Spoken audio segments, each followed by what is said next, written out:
Since Abu Dhabi-based IPIC and Abar Investment decided to take 1MDB to court over a $6.5 billion claim, today 1MDB announced that it will file a robust response after being served with the request for arbitration as the ongoing dispute gets uglier. The state-owned firm has appointed American law firm Weil, Goschel and Manges to represent it in the proceedings to be held in London Court of International Arbitration.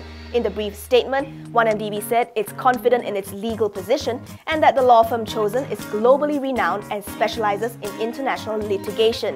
1MDB added that it will file its response on or before the stipulated deadline of 11th July 2016. Poh Kong's net profit is down for a fourth consecutive quarter as sales volume continued to shrink. Third quarter earnings were down 23% to about 6 million ringgit from 7.9 million in the previous year. Revenue slid to 202.5 million ringgit, down by nearly 4% year-on-year.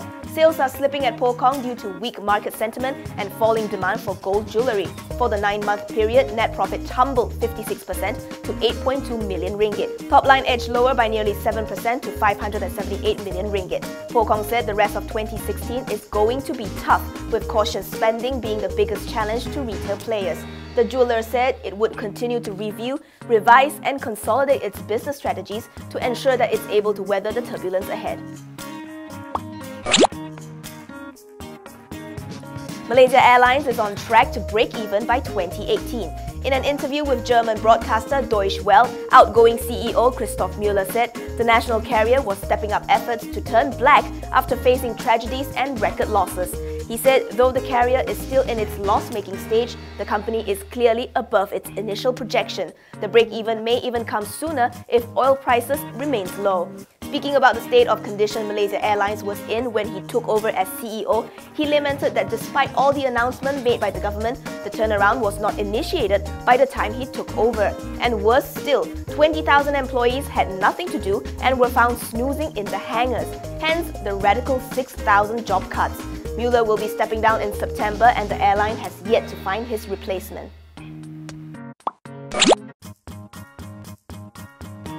Are you a frequent international traveler? You're in luck because Malindo Air and Turkish Airlines have signed an interline ticket agreement which will make connecting flights between ASEAN and Europe seamless.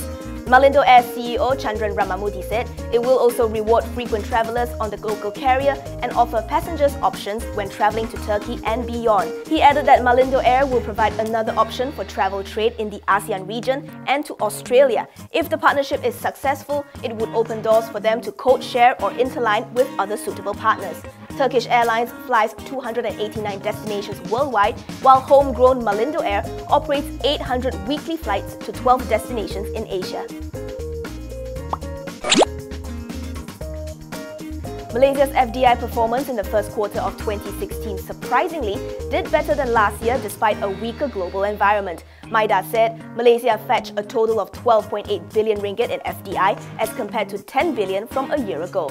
And according to Trade Minister Mustafa Mohamed said, Malaysia is still a competitive investment location for foreign investors, with a jump of 28% this quarter.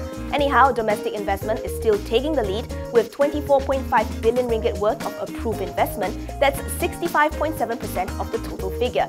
As for private investment, it shrank to 37.3 billion ringgit as opposed to 69.8 billion last year. However, Mustafa noted that the drop was due to two major projects amounting to 35.3 billion ringgit last year. Therefore, excluding those, private investments actually grew 8.1%. Now, to break it down further, the service sector dominated, making up 27.6 billion ringgit or 74% of total investment.